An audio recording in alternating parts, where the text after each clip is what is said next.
Oh, boy. Breaking news. Ladies and gentlemen, it is now official. Aaron Rodgers is returning to the NFL for his 21st season, but this time it's his third team in the last 4 years. The bromance will continue, but this time from the same sideline because he's joining the Pittsburgh Steelers and will have Mike Tomlin calling the shots for him. And how do I feel about this? Numerous different individuals have been sending me DMs, messages, tweets, texts about what do I think. I feel no different than a couple of months ago when it was disclosed that we will not be re-signing Russell Wilson and Justin Fields. We let Justin Fields go. I guess we didn't believe in him. Russell Wilson, he was far too old. He was 36. You know he's going to be 37 this fall. Aaron Rodgers is going to be 42. Why? I don't understand. This is a signing that is 3 years too late. You mean to tell me we couldn't make this happen prior to his entire tenure in the Jets when he was coming off of back-to-back MVPs? Down season his last year in Green Bay, but that's neither here nor there. We getting this man in his 40s. What are we going to do here? We let Pickens go, so now you're going to throw to DK Metcalf? I would only hope that he's not going to go out there and, let's say, farve it up, if you will, and not teach Will Howard how to quarterback in the NFL. It's a one-year signing at that. So you already know you're not going to get anything long-term, because why would you expect to get something long-term from somebody in their 40s? I've seen a couple of people say, oh, this is amazing. We're finally going to be able to win a playoff game. Where'd you get that conclusion from? What was Aaron Rodgers' last playoff win? Probably the last time that we were actually looking like we could have possibly been a threat when we were a fraud in 2020. That's neither here nor there. One way or another, this isn't anything that should be excited or should be sending any forms of excitement, with the exception of the fact that at least you know you have somebody who's a decent guy there at quarterback. You don't know what you're going to get from Will Howard. You know exactly what you're going to get from Mason Rudolph. Don't even get me started on Skylar Thompson. So at least you know if you're going to have week one approach, as long as he's healthy, that is your quarterback. But as I stated time and time again, and I hate that I have to continually reiterate, reverberate, and regurgitate the same said sentiment, if we cannot protect up front, you might as well just phone in and pack in this doggone season, because somebody who 41 fixing to go on 42 in season will not survive behind an offensive line that's going to allow him to get sacked 40 sometimes. I will say this much, at least you have an incredibly high IQ that happens to be there. But I have a question for the Pittsburgh Steelers organization. How exactly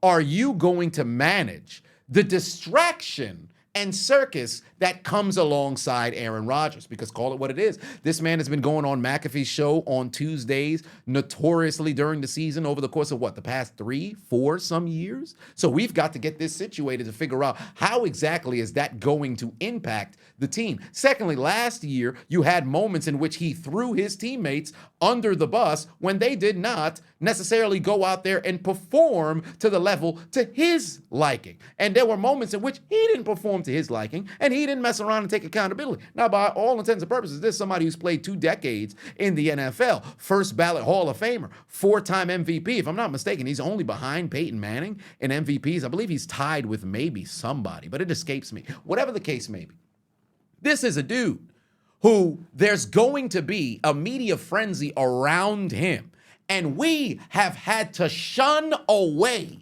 the distractions from the franchise over the course of the past decade. And now we bring somebody who pretty much is a distraction in and of itself. So I really don't know what it is that we're doing at this point. And now a word from our sponsor. Wait a minute. Summer is right around the corner. And take a look at the shave. Look how smooth my beard looks. Not only do I look this great because I'm my father's son, but also because of the Manscaped Chairman Pro. The Chairman Pro is a high-tech, dad-approved grooming upgrade and an electric foil face shaver that can tackle up to 5 days of growth. Equipped with a 360-degree contouring head, 2 interchangeable skin-safe blades, Flex Adjust technology, and it's waterproof to boot. For those of us who've had our fathers constantly remind us to charge our phones, now he can get a taste of his own medicine, because thanks to the digital battery display, you'll always know when your razor needs a recharge, and you can get up to 75 minutes of runtime off of one single charge. So what are you waiting for? This Father's Day, skip all the boring gifts and get dad something he'll actually use by clicking the link in my description, heading over to manscaped.com/chiseled and get 15% off your entire order of the Chairman Pro and get your dad, your uncle, your brother, your cousin, even a mentor, the greatest gift they can enjoy this Father's Day. Manscaped.com/chiseled, 15% off your next order of the Chairman Pro. Let them know I sent you. And now back to your regularly scheduled program. If this was the Aaron Rodgers of his heyday in Green Bay, I would be excited. But I saw what he put on tape when he was in New York, albeit last year he actually had a decent season. But for Aaron Rodgers' type of credentials and performances, I would consider that a down season. So I'm not going to come in with high hopes, expecting to see touchdowns left and right. I'm not even going to get hype in the midst of the season if we was to come out the gate running, because our schedule is pretty similar to what it was last year. First half is a bit weaker than the second half, but for all intents and purposes, like I said in my schedule reaction, we can be beat by essentially anybody. So as far as I'm concerned, cool. Now we finally got our answer from Rodgers. This man better do everything in his power to fully acclimate himself with our coordinators, with the coaches, with the teammates and the players, to make sure that there are no situations to where we have issues within the locker room that this man is having. Secondly, if there's one thing that I am incredibly hopeful for, it's the fact that at least we're in a situation where we don't have a system guy, if you will, because call it what it is. There were moments during the season last year in which you saw, hey, Russell, you might want to consider possibly going away from whatever the fuck the offensive call just so happens to be and make something out of nothing. And there were times in which that happened, but there were numerous different times in which you just see man holding the ball, running for his life left and right, but then not necessarily either throwing it away or maybe doing a check at the line or different sort of situations like that, right? Fields, you had your moments during the season or early on when he was starting where you can see, hey, man, sometimes you might just want to tuck that son of a bitch and go rather than sit around and try to see if you could find somebody. Or when you were only going deep, only to Pickens, we unfortunately had Broderick Jones constantly holding or illegal hands to the face, but that's neither here nor there. I don't want to keep getting into that. So at least you know with Rodgers at the helm, if there's a play call he don't like, he's fixing to go out there and change it, because for all intents and purposes, as it pertains to the aerial assault, he's amongst the greatest to have ever done it. But even still, knowing that information, there's no guarantees in the game of football. It's not as if man's going to walk through the door and all of a sudden you're going to get the 25, 30, 35, some touchdowns and incredibly low interception ratios. You're going to have situations where you have such high yardage and completion percentages or whatever the case is. We're not getting the 4-time MVP. We're getting a 41, soon to be 42-year-old man. And he's going to have to show us.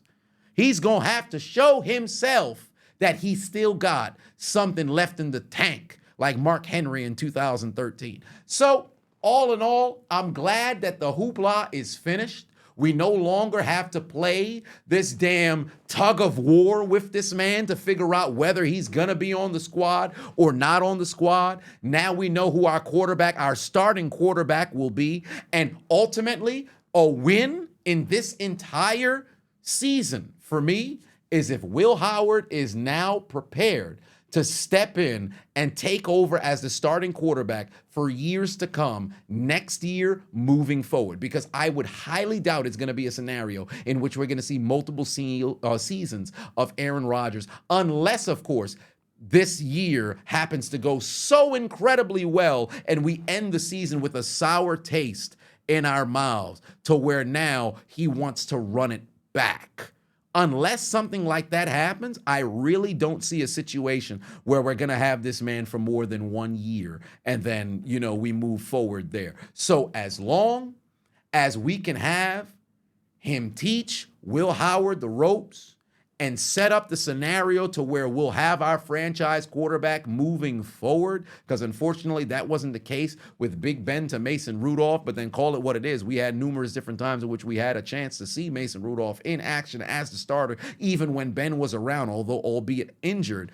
We knew that wasn't going to be the case. Kenny Pickett came right after Ben was already gone, so there was not that opportunity for him to sit behind, the Grizzly vet, future Hall of Famer, to go and learn the ropes. So hopefully that will be the case here from Rodgers to Howard, and we'll see. Y'all let me know in the comment section, what do y'all think about Rodgers coming to our Pittsburgh Steelers, for our Pittsburgh Steeler fans who are here, and then for the populace, everybody else who's fans of other teams. Y'all let me know what y'all think, because I could already hear the Packers and the Jets fans saying, hey, he's your problem now.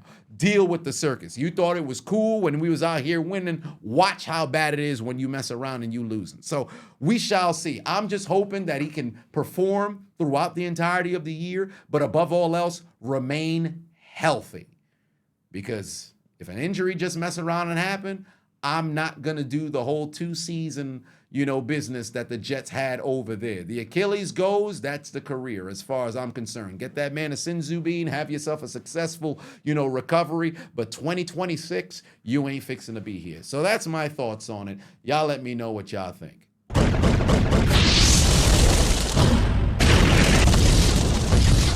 Hey, I appreciate you watching the entire video. Make sure to hit the subscribe button and the like button on the way out if you haven't already. And on top of that, hit that notification bell as well. For whatever reason, YouTube's only showing my videos to 20% of my subscribers. So if you have already turned on the notification bell, turn it off, turn it back on. If you never turn it on, turn it on. I appreciate you.